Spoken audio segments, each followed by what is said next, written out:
Hi everyone, it's Stewart back again with another episode of Orefinders Drill Bits, and we are very fortunate to have a special guest, Stan Sudol, with us today. And Stan is here to talk and educate us about the Abitibi Greenstone Belt, which is in Ontario and Quebec, or more specifically the Kirkland Lake Gold Camp, which is within the Abitibi, and that's where the Orefinders Murado mine is.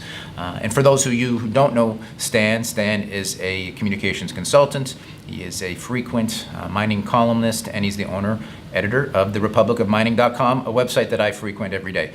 Stan, thanks for being here. Thanks. It's great to be here, Stephen. I think a lot of urbanized Canadians and younger investors might not be that familiar with the Abitibi Greenstone Belt and Ontario's other mining camps, which historically and still to this day has created an enormous amount of shareholder wealth and economic opportunity across Northern Ontario and Quebec. The Abitibi is the largest Archean greenstone belt in the world. It's roughly 150 kilometers wide, and it starts just west of Timmins, though some people think that it should include the Wawa camp, and it runs for about 650 kilometers east in an east-west formation over to Chibougamau, Quebec. Since gold was first discovered in 1909 in Timmins, the Abitibi has produced roughly 200 million ounces of gold, 35 billion pounds of zinc, and 15 billion pounds of copper. It's composed of a number of east-west faults, which have been the source of many of the richest mines. I think two of the most familiar to our investors are the Porcupine-Destor fault and the Cadillac Larder fault, which has been the source of a lot of the richest mines in the Kirkland Lake camp.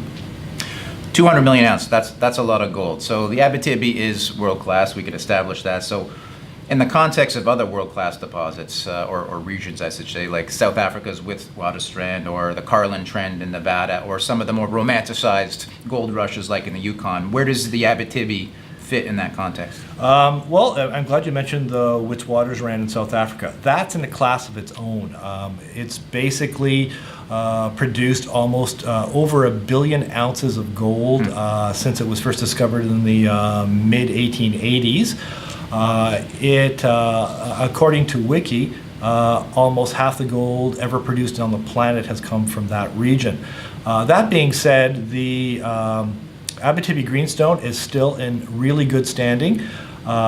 Two really comparable gold discovery areas of the world are the Carlin Trend in Nevada and the Eastern Gold Fields in the state of Western Australia. Now, getting back to Ontario, I want to bring up a point. We seem to so mythologize the Yukon Gold Rush, and the Abitibi's historical and current gold production far outpaces anything we dug out of the ground of the Yukon. I always say the Yukon benefited from great public relations from writers like Pierre Burton, Jack London, and of course Robert Service, who wrote that iconic The Creation of Sam McGee, which all Canadians learn about in school. But in reality, the Yukon Gold Rush only lasted from roughly 1896 to 99, produced only about 12 to 13 million ounces of gold, and basically that was it. But in fact, if you take a look at the Abitibi Greenstone Belt today, we're going through a modern gold rush, largely due to updated geological modeling that is telling us where to find new gold deposits. Two excellent examples are the massive open pit mines, one at Detour Lake in Ontario and the other in Malartic in Quebec. Both are roughly 15 million ounce deposits, and that's discovered in the past decade. Now, before I get back to let you get to another question, I just want to emphasize that 10 million ounce deposits of gold are exceptionally rare. No kidding. And the two deposits that you mentioned, Detour and Osisco, those what's important to know is like the people that redeveloped those looked at it in a different context, and I think that's important. So some of these deposits are being rediscovered, and I think Orefinders is trying to do the same thing as well. So we talked about gold in the Abitibi, but the Abitibi is really also known for polymetallic deposits as well, specifically VMS, so volcanogenic massive sulfide type deposits. They've got copper, zinc, nickel, silver, and oftentimes they're gold rich. In fact, Orefinders has this type of mineralization on its property as well. It's got traditional Archean shear zone hosted gold, and it's also got a VMS style system. What are some of the world-class deposits, the VMS deposits in the Abitibi? The first two that come to mind is first Timmins Kidd Creek mine, which was discovered in 1964. It's still in production, owned by Glencore, and it's a huge supplier of both copper, zinc, and silver.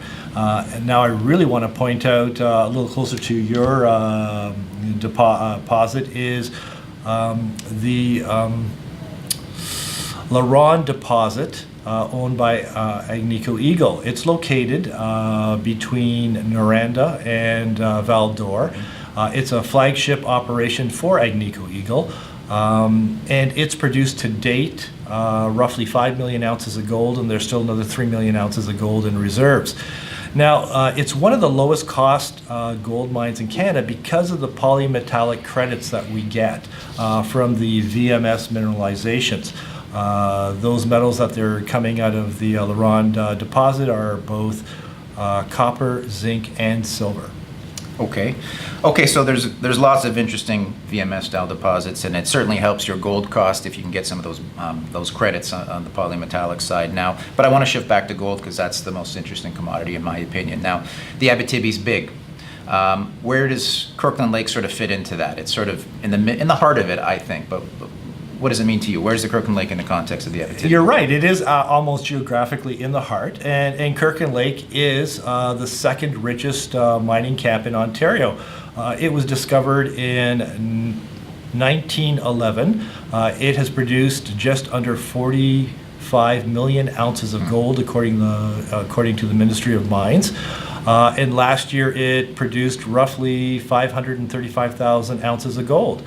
I want to point out historically the old Lakeshore mine, which contributed to a lot of prosperity in Timmins during the Depression era of the 1930s, produced 8.6 million ounces before it finally closed.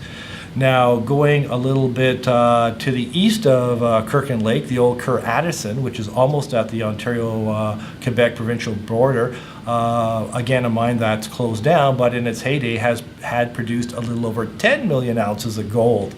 Getting back to Kirkland Lake, the Macassa mine, which is owned by Kirkland Lake Gold, which is on obviously the Cadillac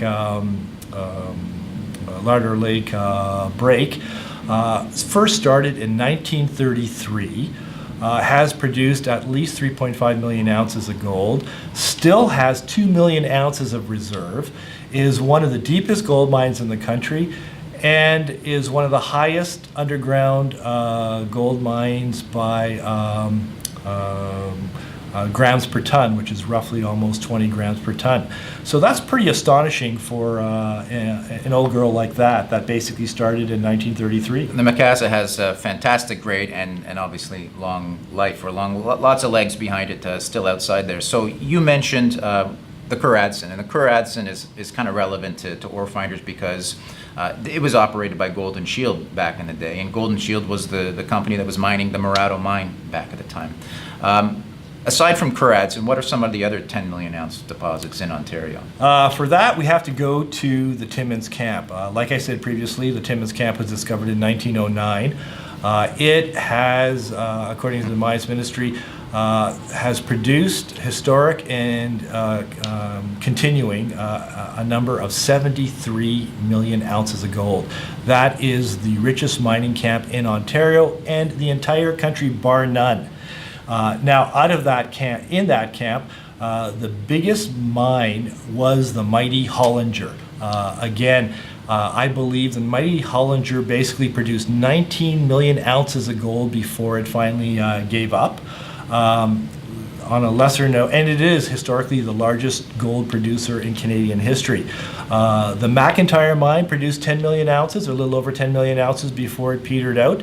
And the Dome mine, which is currently owned by Goldcorp, has produced 17 million ounces, and it's still going. So that just shows you the strength of those amazing greenstone belts in the Timmins camp. And those are just the biggies.